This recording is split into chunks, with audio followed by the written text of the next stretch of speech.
जोहार नमस्कार। झारखंड समेत देश दुनिया की तमाम बड़ी खबरों में से कुछ प्रमुख खबरों पर आइए नजर डालते हैं। जोहार दर्शकों, स्वागत है आपका आज के ताज़ा समाचार बुलेटिन में। हम आपके लिए लेकर आए हैं झारखंड और देश दुनिया की बड़ी एवं महत्वपूर्ण खबरें। तो चलिए बिना देर किए शुरू करते हैं। सबसे पहले बात झारखंड की। मुख्यमंत्री हेमंत सोरेन और विधायक कल्पना सोरेन ने रांची के सिदो कान्हू उद्यान में शहीद सिदो कान्हू की जयंती पर उन्हें भावपूर्ण श्रद्धांजलि अर्पित की। इस अवसर पर मुख्यमंत्री ने झारखंड को वीरों की भूमि बताते हुए जल, जंगल और जमीन की रक्षा के लिए आदिवासियों के ऐतिहासिक संघर्ष और बलिदान को याद किया। उन्होंने सिदो कान्हू के आदर्शों को प्रेरणादायक बताया और उनके द्वारा अन्याय व शोषण के खिलाफ फूंके गए बिगुल को राष्ट्र के लिए गौरव का प्रतीक कहा। गिरिडीह के बेंगाबाद थाना में जामताड़ा साइबर थाना में तैनात सिपाही गौतम कुमार के खिलाफ 39.60 लाख रुपए की ठगी की प्राथमिकी दर्ज की गई है। आरोपी सिपाही ने सस्ते दाम पर जब्त गाड़ियां दिलाने का झांसा देकर करीब 8 लोगों से एडवांस के नाम पर लाखों रुपए वसूले, लेकिन साल भर बीतने के बाद भी न गाड़ियां दी और न ही पैसे वापस किए। पीड़ितों की शिकायत पर पुलिस ने मामला दर्ज कर लिया है और आरोपी सिपाही के विरुद्ध जांच व कानूनी कार्रवाई शुरू कर दी गई है। रांची की HEC को ESI विभाग ने बकाया राशि जमा न करने पर डिफॉल्टर घोषित कर दिया है, जिसके कारण लगभग 500 अस्थायी कर्मचारियों को पिछले 9 महीनों से इलाज की सुविधा नहीं मिल पा रही है। वेतन कटौती के बावजूद राशि खाते में जमा न होने से नाराज कर्मचारियों ने आंदोलन की चेतावनी दी है। वहीं ESI विभाग ने प्रबंधन को जल्द भुगतान और पूरा लेखा जोखा जमा करने का निर्देश दिया है। गिरिडीह के राजधनवार प्रखंड में ACB ने मनरेगा के कनीय अभियंता अंकुश कुमार को एक लाभुक से मापी चढ़ाने के नाम पर 5,000 रुपये रिश्वत लेते रंगे हाथ गिरफ्तार किया। लाभुक की शिकायत पर हुई इस कार्रवाई से विभाग में हड़कंप मच गया है और आरोपी के खिलाफ आगे की कानूनी प्रक्रिया जारी है। गुमला में LPG सिलेंडर की भारी किल्लत से परेशान एक युवक ने सड़क पर सिलेंडर रखकर और उस पर "कब आओगे तुम" की तख्ती लगाकर अनोखे अंदाज में विरोध प्रदर्शन किया। सोशल मीडिया पर वायरल हुए इस रचनात्मक विरोध ने गैस आपूर्ति में अनियमितता और प्रशासन की चुप्पी के प्रति आम जनता की पीड़ा को उजागर किया है। चतरा की अशोक परियोजना में TSPC उग्रवादियों की फायरिंग में घायल ट्रक मालिक के मुफ्त इलाज की मांग को लेकर ग्रामीणों ने कोयला ढुलाई ठप कर दी, जिससे वाहनों की लंबी कतारें लग गईं। प्रबंधन के आश्वासन के बाद मोनेट वाशरी का परिचालन तो शुरू हो गया, लेकिन रोड सेल से जुड़ा काम प्रभावित रहा, जबकि पुलिस अपराधियों की धरपकड़ के लिए छापेमारी कर रही है।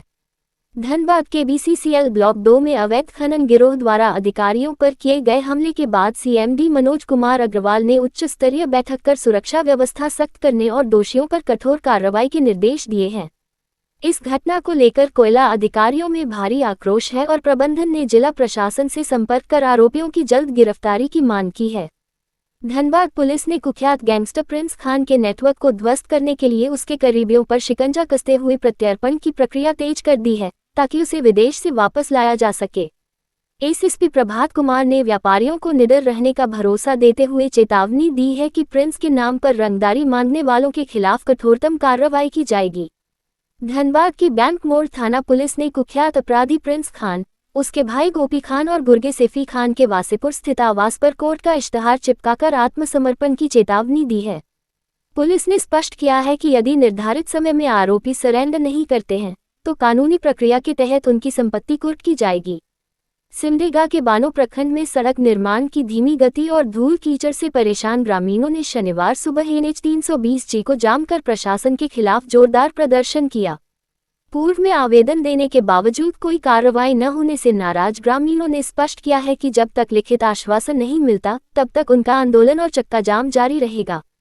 माओवादी नेता प्रशांत बोस द्वारा अपनी मृत्यु से पूर्व कमांडर मिसिर बेसरा को लिखा एक कथित पत्र सोशल मीडिया पर वायरल हो रहा है, जिसमें उन्होंने देश की जटिल परिस्थितियों के कारण सशस्त्र संघर्ष को आगे बढ़ाना लगभग असंभव बताया है। इस पत्र में संगठन को हो रहे भारी नुकसान का जिक्र करते हुए रणनीति बदलने और समय रहते ठोस निर्णय लेने की आवश्यकता पर जोर दिया गया है, जो संगठन के भीतर बढ़ती बेचैनी को दर्शाता है।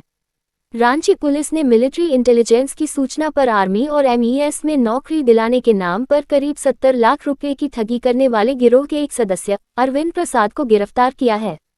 आरोपी के पास से भारी मात्रा में फर्जी ज्वाइनिंग लेटर, डॉक्टर की मुहर और जाली पहचान पत्र बरामद किए गए हैं, जबकि पुलिस अब गिरोह के अन्य 6 नामजद सदस्यों की तलाश में छापेमारी कर रही है। सरायकेला खरसावा जिले की आदित्यपुर पुलिस ने भाजपा नेता स्वप्न कुमार दास के घर पर हुई फायरिंग मामले का खुलासा करते हुए 3 अपराधियों को हथियार और स्कूटी के साथ गिरफ्तार कर लिया है। पुलिस जांच में स्पष्ट हुआ है कि रंगदारी न मिलने पर दहशत फैलाने के उद्देश्य से इस वारदात को अंजाम दिया गया था, जिसमें शामिल तीनों आरोपियों का पुराना आपराधिक इतिहास रहा है।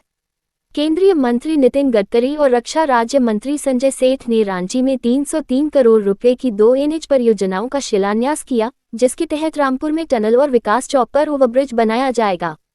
इन प्रोजेक्ट से शहर को जाम और सड़क हादसों से राहत मिलेगी। साथ ही आगामी समय में झारखंड में कनेक्टिविटी सुधारने के लिए 17,000 करोड़ की नई योजनाओं पर भी काम शुरू होगा। सरायकेला खरसावा के सापारुम गांव में एक जंगली हाथी के हमले में 55 वर्षीय राधा तंतुबाई की मौके पर ही मौत हो गई, जिससे पूरे इलाके में दहशत का माहौल है। इस घटना से आक्रोशित ग्रामीणों ने वन विभाग पर लापरवाही का आरोप लगाते हुए हाथियों के आतंक से सुरक्षा और उचित निगरानी व्यवस्था सुनिश्चित करने की मांग की है। रांची में अपराध नियंत्रण और सुरक्षा को बेहतर बनाने के लिए डीजीपी के निर्देश पर एक उच्चस्तरीय समिति का गठन किया गया है, जो शहर के सीसीटीवी नेटवर्क की समीक्षा और विस्तार करेगी। सीआईडी-एडीजी की अध्यक्षता वाली यह समिति कैमरों की गुणवत्ता और कवरेज की जांच कर रिपोर्ट सौंपेगी, जिसके आधार पर निगरानी व्यवस्था को और अधिक सुदृढ़ बनाया जाएगा। रांची के उपायुक्त मंजुनाथ भजंत्री की अध्यक्षता में आयोजित जिला स्तरीय अनुकंपा समिति की बैठक में कुल 27 अभ्यावेदनों की समीक्षा के बाद 6 आवेदनों को स्वीकृति प्रदान की गई तथा शेष में त्रुटि सुधार के निर्देश दिए गए। रांची उपायुक्त मंजुनाथ भजंत्री ने 100% नामांकन सुनिश्चित करने और ड्रॉपआउट रोकने के उद्देश्य से स्कूल रुआर 2026 अभियान का शुभारंभ किया, जिसके तहत 15 से 30 अप्रैल तक शिक्षक घर घर जाकर बच्चों को चिन्हित कर उनका विद्यालय में दाखिला सुनिश्चित करेंगे। झारखंड में ट्रेजरी घोटाले के मद्देनजर जमशेदपुर के डीसी कर्नल सत्यार्थी ने कोषागार का औचक निरीक्षण कर अधिकारियों को वेतन निकासी से पूर्व कर्मियों के दस्तावेजों और बैंक खातों का गहन सत्यापन करने के सख्त निर्देश दिए हैं। उन्होंने स्पष्ट किया कि निकासी एवं व्ययन पदाधिकारी डीडीओ द्वारा प्रस्तुत हर बिल की जांच कोषागार संहिता के अनुरूप हो और अनावश्यक पड़ी राशि को संबंधित विभागों से समन्वय बनाकर तत्काल सरेंडर कराया जाए। नेता प्रतिपक्ष बाबूलाल मरांडी ने मुख्यमंत्री हेमंत सोरेन को पत्र लिखकर राज्य के विभिन्न जिलों में उजागर हुए ट्रेजरी घोटाले की सीबीआई या न्यायिक जांच कराने की मांग की है। उन्होंने इस मामले को चारा घोटाले जैसा संगठित भ्रष्टाचार बताते हुए वरिष्ठ पुलिस अधिकारियों की संलिप्तता की आशंका जताई है और कहा है कि निष्पक्ष जांच के लिए स्वतंत्र केंद्रीय एजेंसी की आवश्यकता है। झामुमो महासचिव विनोद पांडेय ने ट्रेजरी घोटाले के आरोपों पर पलटवार करते हुए कहा कि यह अनियमितता भाजपा के शासनकाल में शुरू हुई थी और वर्तमान मुख्यमंत्री हेमंत सोरेन ने ही इसे उजागर कर निष्पक्ष जांच के निर्देश दिए हैं। उन्होंने स्पष्ट किया कि वेतन भुगतान में देरी तकनीकी कारणों से है और सरकार जल्द ही दोषियों को बेनकाब कर भ्रष्टाचार के विरुद्ध कड़ी कार्रवाई सुनिश्चित करेगी। अब देखिए राष्ट्रीय एवं अंतर्राष्ट्रीय सुर्खियां।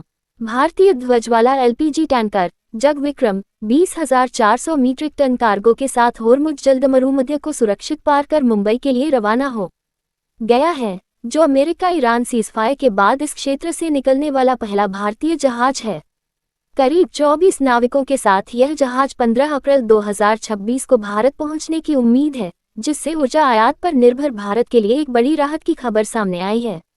इस्लामाबाद में पाकिस्तान की मध्यस्थता से ईरान और अमेरिका के बीच शांति वार्ता शुरू हुई, जिसमें ईरान ने अमेरिका से इजराइल पर लेबनान में सीज़फायर के लिए दबाव बनाने की मांग की। वार्ता से पूर्व पाकिस्तानी प्रधानमंत्री शहबाज शरीफ ने दोनों पक्षों से अलग अलग मुलाकात की। वहीं ईरान ने चेतावनी दी है कि यदि इजराइल के मुद्दे पर बातचीत विफल हुई तो दुनिया को इसकी भारी कीमत चुकानी होगी। अमेरिका ने ईरानी संपत्तियों पर लगी रोक हटाने के दावों को सिरे से खारिज कर दिया है, जिससे उस ईरानी रिपोर्ट का खंडन हुआ है जिसमें फंड रिलीज होने को शांति वार्ता की सकारात्मक दिशा बताया गया था। कतर और अन्य विदेशी बैंकों में जमा करीब $8 बिलियन की यह राशि 8 साल से फ्रीज है, जिसे 2023 में रिहा करने की बात हुई थी, लेकिन हमास इजराइल संघर्ष के बाद अमेरिका ने इस पर फिर से रोक लगा दी थी। इस्लामाबाद में अमेरिका और ईरान के बीच जारी शांति वार्ता के बीच ईरानी उपराष्ट्रपति ने चेतावनी दी है कि यदि अमेरिका ने इजराइल के हितों को प्राथमिकता दी तो कोई समझौता नहीं होगा और दुनिया को इसकी भारी कीमत चुकानी पड़ेगी। इस महत्वपूर्ण वार्ता के लिए अमेरिकी उपराष्ट्रपति जेडी वेंस और ईरानी प्रतिनिधिमंडल ने पाकिस्तानी प्रधानमंत्री शहबाज शरीफ से अलग अलग मुलाकात की है, जिसे क्षेत्रीय शांति की दिशा में एक बड़ा कदम माना जा रहा है। इस्लामाबाद में पाकिस्तान की मेजबानी में ईरान और अमेरिका के बीच निर्णायक शांति वार्ता शुरू हो गई है, जिसे पीएम शहबाज शरीफ ने बनो या बिगड़ो वाली स्थिति करार दिया है। ईरान ने स्पष्ट शर्त रखी है कि समझौता तभी संभव है जब अमेरिका इजरायल फर्स्ट के बजाय अपनी प्राथमिकताओं पर बात करे, अन्यथा विफल वार्ता की भारी कीमत पूरी दुनिया को चुकानी होगी। झारखंड मुक्ति मोर्चा झामुमो ने पश्चिम बंगाल चुनाव में ममता बनर्जी का समर्थन करने का निर्णय लिया है, जिसके तहत मुख्यमंत्री हेमंत सोरेन और विधायक कल्पना सोरेन वहां धुआंधार प्रचार करेंगे। सांसद विजय हांसदा ने चुनाव आयोग की निष्पक्षता पर सवाल उठाते हुए स्पष्ट किया कि पार्टी अपने पुराने राजनीतिक संबंधों को मजबूत करने और सहयोगियों की ताकत बढ़ाने के लिए पूरी शक्ति झोंक देगी। उत्तर प्रदेश पुलिस ने अलीगढ़ मुस्लिम विश्वविद्यालय के एक छात्रावास में छापेमारी कर भारी मात्रा में जिंदा कारतूस, जाली नोट, नकली प्रमाण पत्र और कई डिजिटल उपकरण बरामद किए हैं। फायरिंग की घटना में संदिग्ध आरोपी शहबाज छापेमारी के दौरान फरार हो गया, जिसकी तलाश और नेटवर्क का खुलासा करने के लिए पुलिस की टीमें सक्रिय हैं। ये थी आज की बड़ी खबरें। अगर आप ऐसे ही अपडेट्स पाना चाहते हैं तो हमारे यूट्यूब चैनल को सब्सक्राइब करें, फेसबुक पेज को लाइक करें और इस वीडियो को लाइक एवं शेयर जरूर करें। फिर मिलेंगे अगले बुलेटिन में। तब तक के लिए जोहार और नमस्ते। कैसी लगी आपको हमारी ये खबर, ये हमें कमेंट बॉक्स में लिखकर ज़रूर से बताएं और ऐसे ही नवीनतम ताज़ा अपडेट्स, खास खबरों से रूबरू बने रहने के लिए बने रहें हमारे संग। कैमरा के पीछे से मेरा सहयोग कर रहे अजय महतो, आनंद चौहान के साथ मैं यजत पिंटू रांची।